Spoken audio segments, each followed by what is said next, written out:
The moment I realized something was different wasn't dramatic. It was quiet, almost unsettling, because I walked into a room I'd been in 100 times before and the air felt thicker. Slower, like people were registering me before I even spoke. And that's when it hit me. This wasn't about confidence tricks or confidence affirmations. This was biological. This was hormonal. This was presence. And I'm going to say this plainly because sugarcoating it would insult your intelligence. I fixed my hormones, and now my presence alone makes men nervous. Not intimidated in a loud way. Not scared in a childish way. But aware, alert, slightly off balance, like they can feel something they can't quite name. And if that sentence just sent a spark down your spine, stay with me, because everything we were taught about attraction skips over the most powerful layer. The internal chemistry that shapes how you move, how you look, how you respond, how you hold eye contact, how you breathe, and how safe or unsafe people feel around you. And I didn't always have this. I used to walk into rooms looking put together, but feeling invisible. Smiling too much, explaining too much, giving energy away before it was earned, and wondering why attention felt inconsistent, why desire came in waves and then disappeared, why men felt bold one day and distant the next.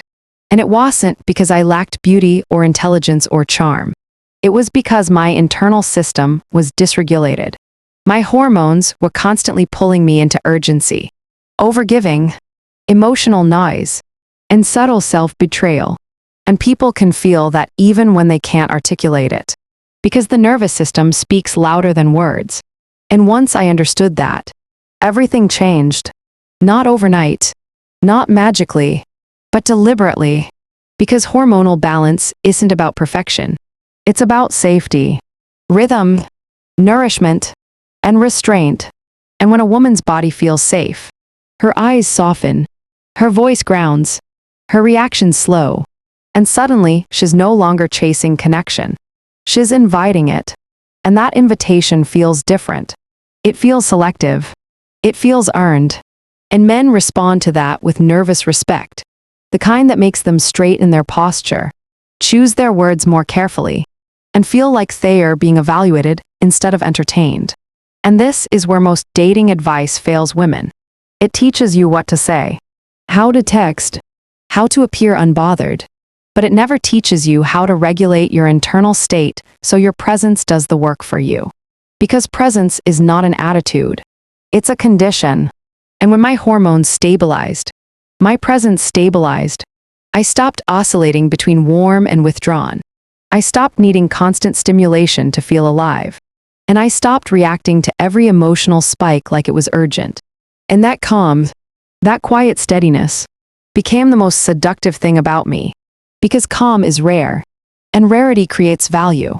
And I remember the first time I noticed a man becoming visibly unsettled around me.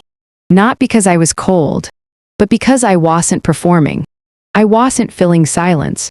I wasn't trying to impress. I was simply there, breathing, grounded, observant, and that level of self-possession forces people to confront themselves. And not everyone is comfortable with that. And if you're feeling that sense of curiosity rising, that pull to understand this deeper, make sure you're subscribed and notifications are on. Because this channel isn't about hype. It's about embodiment. And embodiment changes how the world responds to you without you lifting a finger. What I didn't realize at first was that fixing my hormones wasn't about becoming less emotional. It was about becoming less reactive. There's a difference. Emotions are intelligence. Reactivity is leakage. And when your hormones are constantly spiking from stress, lack of sleep, inconsistent nourishment, and emotional chaos disguised as passion, your body stays in survival mode. And a woman in survival mode cannot hold power. She can only seek relief. And I was seeking relief everywhere. Validation, reassurance, intensity, attention, until I stopped and asked myself a question that changed everything. Why am I trying to feel chosen when I don't even feel settled inside myself? And that's when I shifted my focus from attraction to regulation. Because regulation is what makes attraction sustainable. I started honoring my sleep like it was sacred. Because a tired woman negotiates against herself. I stabilized my meals because blood sugar crashes create emotional desperation. I cleaned up my calendar because overcommitment drains intuition. And I stopped entertaining conversations that left me feeling anxious instead of expansive. And slowly, my body recalibrated. My thoughts became clearer. My boundaries quieter but firmer. And my presence sharpened. And this is where psychology comes in. People are drawn to coherence. When your words, body language, tone, and timing align, others feel it as certainty. And certainty is deeply attractive because it feels safe. And as Carl Jung hinted, the unconscious is always communicating. And when your unconscious is calm, others respond with respect before desire even enters the room. And men, especially, are highly sensitive to a woman's internal state. Even though they are rarely taught how to articulate it. They feel when a woman is regulated. Because she doesn't grasp. She doesn't rush. She doesn't demand emotional labor on first contact. And that restraint creates tension. Not sexual tension in a cheap way, but psychological tension. The kind that makes them wonder, observe, and self-correct. And I noticed men speaking more slowly around me. Asking more thoughtful questions. Hesitating before interrupting. And that wasn't because I demanded respect. It was because my nervous system stopped broadcasting urgency. And urgency invites control, while calm invites curiosity. And curiosity is where attraction grows. And if this is resonating, I want you to comment what's landing for you. Because naming awareness strengthens it. And the more regulated I became, the less I needed to prove anything. I stopped explaining my standards. I stopped over-clarifying my needs.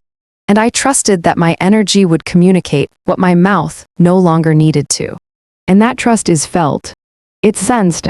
It's the kind of confidence that doesn't announce itself. And the irony is, the less I tried to be magnetic, the more magnetic I became.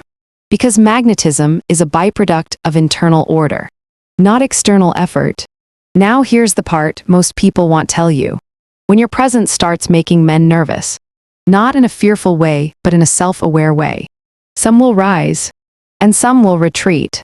And both reactions are information. Because a regulated woman acts like a mirror. She reflects people back to themselves. And not everyone enjoys what they see. And that's where discernment comes in. Because becoming magnetic isn't about collecting attention. It's about filtering it. And when my hormones stabilized, my tolerance for inconsistency dropped. Not because I became harsh, but because my body no longer mistook chaos for chemistry. I could feel the difference between excitement and anxiety, between attraction and activation. And that clarity changed how I dated, how I chose, and how I walked away without drama. Because walking away from what dysregulates you is an act of self-respect. And self-respect is contagious. It teaches others how to treat you. And by the time I fully embodied this, I wasn't trying to be mysterious. I simply wasn't overexposed. I wasn't trying to be powerful. I was integrated. And integration is the quietest form of dominance. The kind that doesn't need to raise its voice.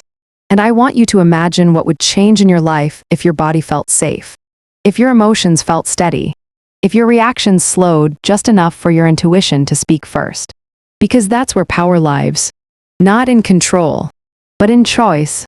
And this is why fixing my hormones changed everything.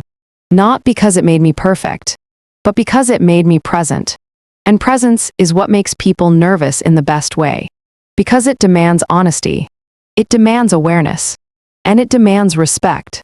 And if you're ready to become that woman, the one who doesn't chase, doesn't force, doesn't perform, but attracts through calm certainty, stay close, subscribe, turn on notifications, and let this work integrate.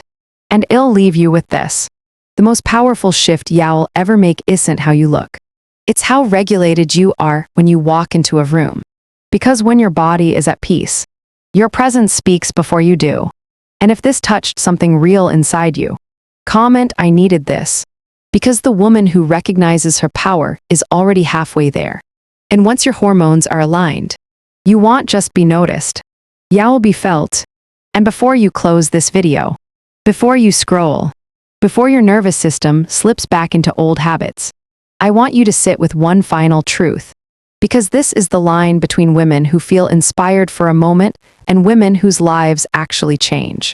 Magnetism is not something you turn on. It's something you stop leaking. When your body is regulated, when your hormones are supported, when your standards are embodied instead of explained, you don't need to chase attention because attention recalibrates itself around you. People sense when a woman is no longer negotiable with herself. And that sensing creates respect before desire and desire before words. This is not about being perfect, disciplined, or constantly glowing. It's about being internally congruent. So your yes is a full yes and your no is clean. So your presence doesn't ask for permission to exist. If this landed in your chest instead of just your head, honor that. Comment what shifted for you. Stay here. Rewatch this. Let it integrate. Because the woman who feels this truth doesn't need more motivation. She needs embodiment. And once you embody it, the room will always feel you before you speak.